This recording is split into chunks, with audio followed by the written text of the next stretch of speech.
Good morning, everybody. Welcome back for installment of Scott Selections here for Friday, December 16th. For again today's play of the day, quick recap what happened yesterday. We had a nice winner in the NFL with the Seahawks team total under 20 at minus 108 on FanDuel. Really never in doubt. Seattle had no touchdowns for about the first 55 minutes of the game. Only got into the red zone one time. Scored a touchdown with about 4.5 to go, maybe even less than that.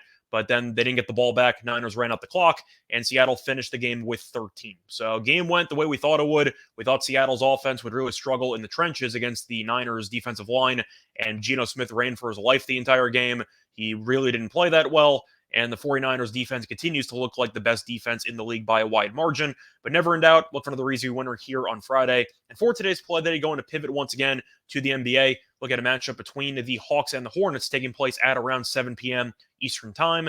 And for this match, we're going to take the total in this one. Going to take the over 232.5 at minus 115 on BetMGM. Time recording of 1:30 a.m. Eastern time. Couple reasons why I like the over in this spot. First reason, looking at the line movement so far in this game, ton of line movement towards the over, and I don't exactly expect it to slow down at any point. Total opened up at around 229. Now it's at 232.5, and it's actually a generous line at BetMGM. Fox Bet and FanDuel have 233.5. Most books have 233 flat. BetMGM is 232.5. So you're saving a point of value for just 5 cents, which I'll gladly take. But I definitely expect this line to continue climbing, especially in the early hours of the morning.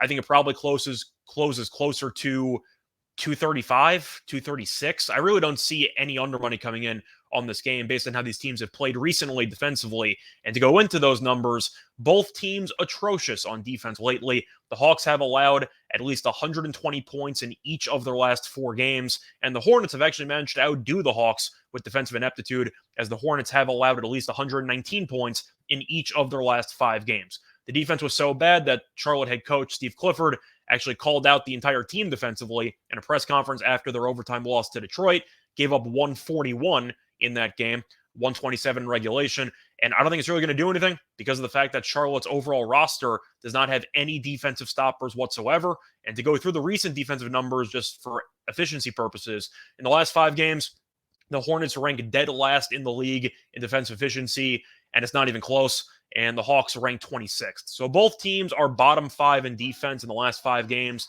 And I'm going to go through each of the rosters, a bit of an experiment here or an exercise. Think to yourself how many of these guys actually try to play defense. I'll include the injured players, then I'll eliminate them at the end. So Atlanta's starting lineup. You have Trae Young, awful defensive player. DeJounte Murray, he's injured. DeAndre Hunter, pretty good defensive player. You have John Collins, injured. You have Clint Capella, who's now injured. He's out. So you're looking at Aaron Holiday, doesn't really play much defense. Bogdanovich doesn't play any defense. AJ Griffin, not exactly known for being a good defensive player. Jalen Johnson, not really a good defensive player. And Okongwu, who's okay. He's only 6'8", though, so he definitely doesn't give you a lot of rim protection. Now, moving over to Charlotte, I don't think they have any good defensive players in the entire team. You have LaMelo, one of the worst defensive players in the league. You have Rozier, not a good defensive player. You have Oubre, terrible defensive player. PJ Washington, not a good defensive player. And Mason Plumlee, who gives you a little bit of rim protection, but not exactly a great defensive player either. Now, looking at the bench, you have Kai Jones, Nick Richards, you have Maladon, Jalen McDaniels. I don't see any good defensive players in this entire team. So even though the head coach for Charlotte, Clifford, called out the entire roster for not even trying to play defense, I don't think defense is in this team's DNA. And I think you're going to end up seeing a track meet breakout as a result because both teams also play up tempo. In the last 4 games, Atlanta ranks 4th in the league in pace, and Charlotte was playing slower. However, they did just get LaMelo Ball back in his first game back. The game landed in the 270s against Detroit. We know Charlotte plays a lot faster with LaMelo in the lineup, and we know that they're also a lot worse defensively when LaMelo is in the lineup because he's such a terrible defensive player. So I do think with Trae Young and LaMelo against each other, you might see them put on a show offensively while basically conceding free layups against each other on the other side of the ball. But I think 232.5 might seem high. I really don't think it is. Each team's handing out 120 with really no resistance at all. And with the amount of line movement coming in and the amount of line movement I'm expecting, I think 232.5 might be a bargain in the morning. And I think this line should probably close closer, as I said before, to 235 or 236. But the question is, with this total, can I see each team getting to 116? I can. I think each team can get to 120. Once again, you saw Charlotte and Detroit each score 127 points in regulation last game. Atlanta last game gave up 50 points in the first quarter to the Magic. I'll fade both defenses, and I think you can even get there if one defense doesn't show up.